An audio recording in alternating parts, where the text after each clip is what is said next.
Welcome to our Linux classes.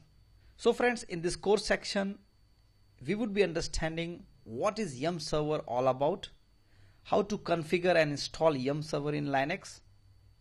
So we would be having 3-4 lectures for understanding Yum. We'll start with the basic overview of Yum.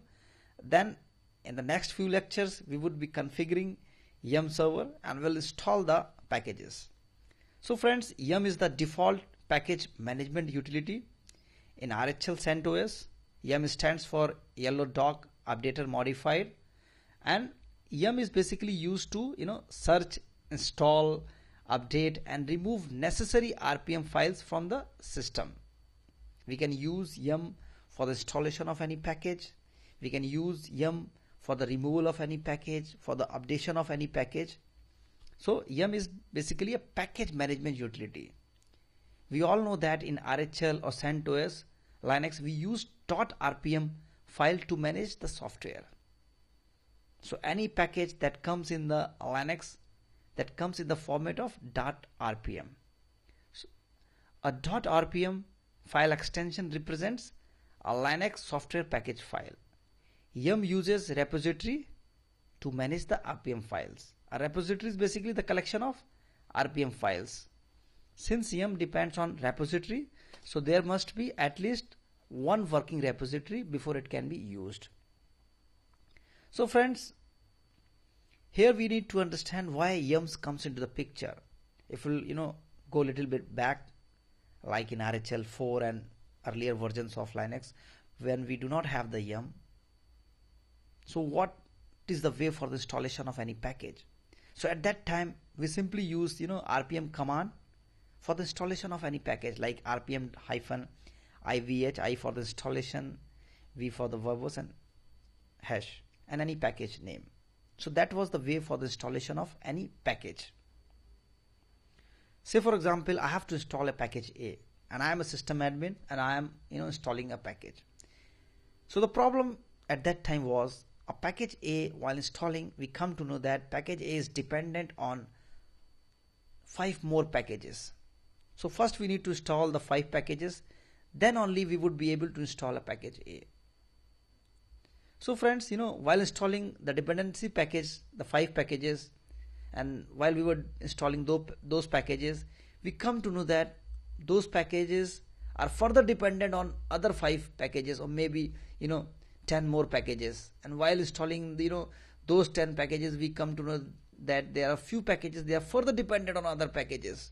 So it's become a like a tedious job for a Unix admin.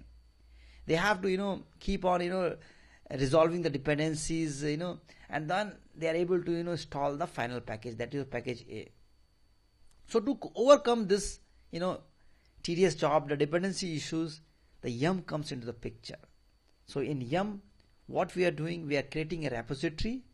In repository, we are putting all the packages, whatever the available package we have, we are just putting a dump into one directory, and we just create a database for that. And after creating the Yum servers, we are using the simple command Yum and the package name. So what will happen?